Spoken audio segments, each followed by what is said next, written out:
This is Costa Rica. The name translates as rich coast.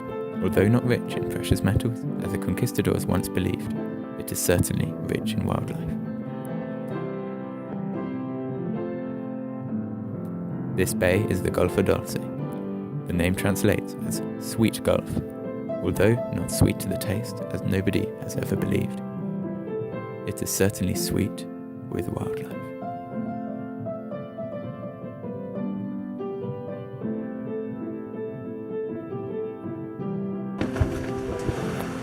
Of all the weird and wonderful creatures that live in the rainforest bordering this gulf, one group stands out: the ants.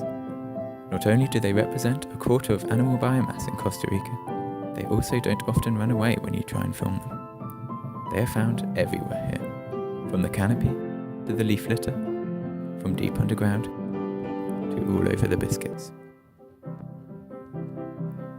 Amongst these numerous species exists one that has fascinated people for as long as they've been into that kind of thing: the leafcutter ants.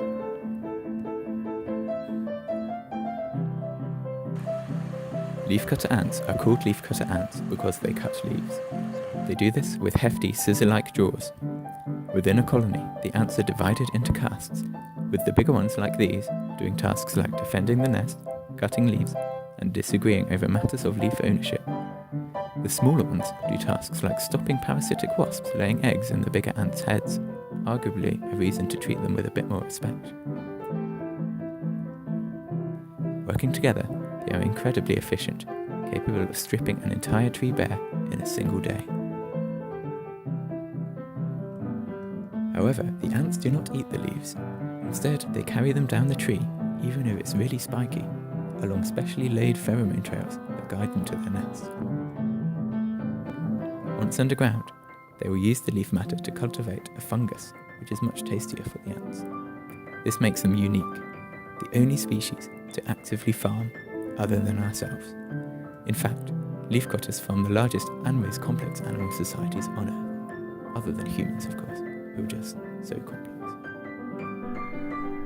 The ants act as a superorganism, all focused purely on caring for and protecting their queen. Most animals spend a lot of their lives trying to find a mate, mating, and then dealing with the consequences. The worker ants sidestep this palaver and in fact are all sterile females, so realistically there's nothing better to do than care for mum. The queen lives deep in the nest, so to keep her safe it is paramount to keep the place clean. This involves removing all the excavated soil, ant poo, and any males that have overstayed their welcome, and dumping them in a specially designated dumping ground. They do this every day, even at Christmas.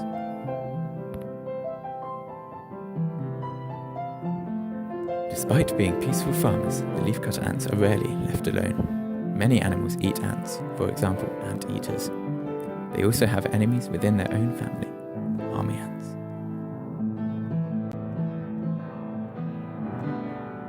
Army ants are called army ants because they ruthlessly terrorize and bully any other creature they come across, even if it's a deadly scorpion or just someone innocently trying to film them. They can obliterate an entire mature leafcutter nest if they want to, which is more than even the hungriest anteater. Although in this case they're not fussed about killing the leafcutters, their trampling across the well-kept paths throws the leafcutters into confusion. Some army ants physically repel the leafcutters, yet one plucky individual called Anthony, that name's unisex, manages to make it across the swarm against the odds, proving the army ants can't have it all.